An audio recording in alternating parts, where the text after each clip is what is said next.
I wanted your comment on this because I think this is very important. This thing has been lingering on and on and on for quite some time now. There are still UK doctors who are exposed, clinics still offering to restore virginity before marriage.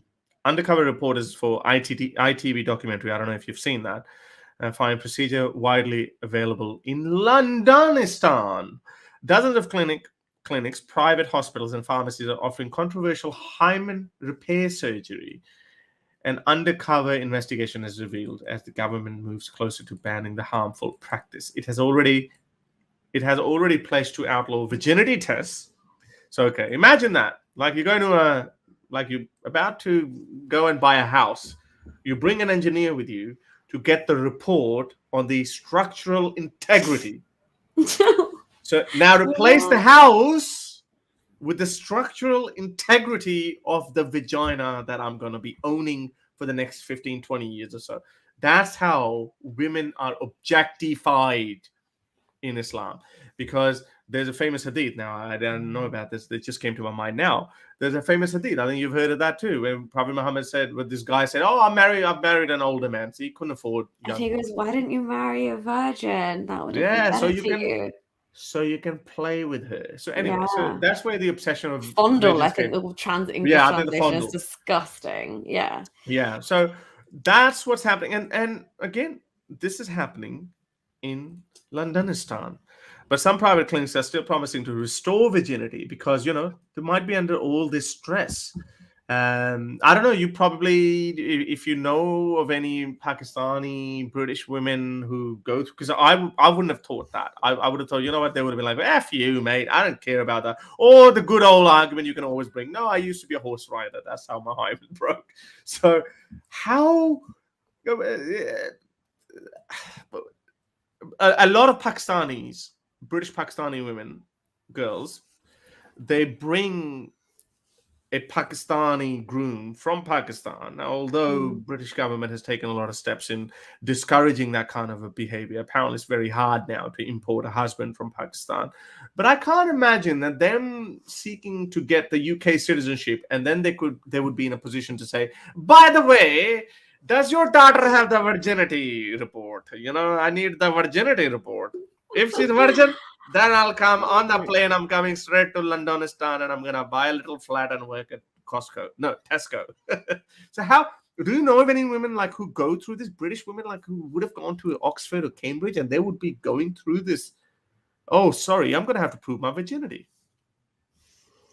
Yeah, I mean, to be honest, yeah, I mean, you make it sound like it's like insanely far-fetched, but honestly, if you were to see certain communities here and you just because somebody's been educated in a certain institute does not mean that they're going to be like devoid of the cultural pressure and like even the cultural hang-ups of where they think they need to engage in it. Like Imran Khan was our hope, and I was like, he studied at Oxford, like surely he's clever, but look what he's done to the country, right? So it's like it's exactly the same thing, and I think it's an absolutely disgusting practice. I know when I lived in Saudi and the UAE, like women would just consider this almost second nature.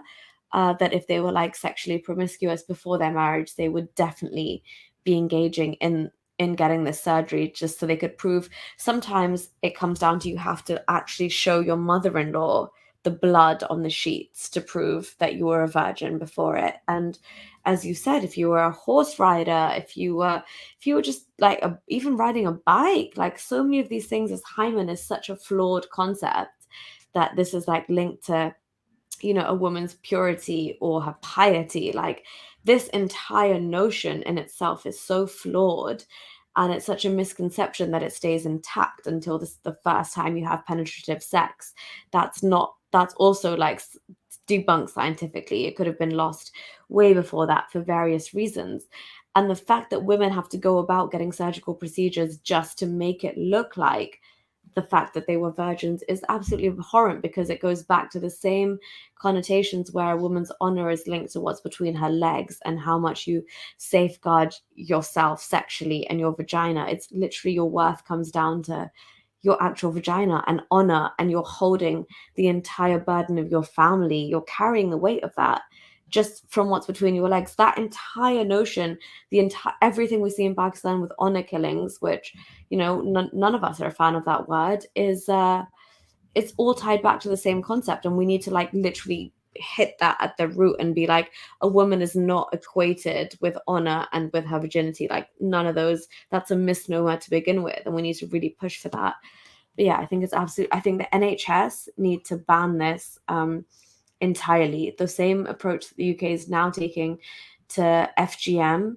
I think they need to start taking that towards these virginity restoration or hymen restoration surgeries. Like, unless you're 18 years old, and even then, I'm not saying I have the solutions, but even then, as an 18-year-old, if you were to come to the government and say, I want this procedure, okay, by all means, sure. But in a way, just check if that's still not family pressure, because we know that this does have cultural elements to it. And you need to, like, again, the UK is so scared of being called certain things, but go back to the crux of the problem and see which communities actually exists in. And then we can move the conversation from there. Because even if I was 18 years old and I came to you and I said, I want to have this procedure done, it doesn't necessarily mean that I'm coming to you devoid of any pressure from my family and I'm doing it off my own volition just because I'm 18. We know what our culture is like. We know how like parents are. We know the pressure, even the subtle pressure. It's the same concept as hijab. But yeah.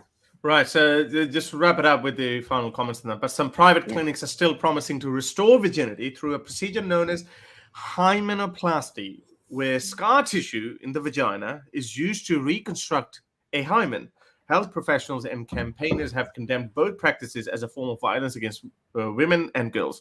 On Wednesday, Edward Aga, the health minister, reiterated the government's pledge to ban the test, adding, "We are seeking a full nationwide agreement to ban virginity testing." He signaled that hymenoplasty will be criminalized at the earliest opportunity, pending the findings of an expert panel commission to examine the clinical and ethical aspects of the procedure. Nice.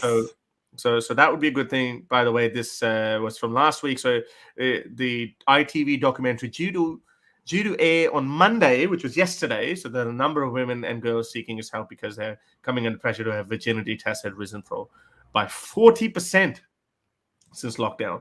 So these lockdowns have had some sort of effects, and this is probably obviously one of them. So anyway, let's hope that they actually outlaw it, and then doctors should be punished for female genital mutilation and now these virginity tests as well, because it just has the wrong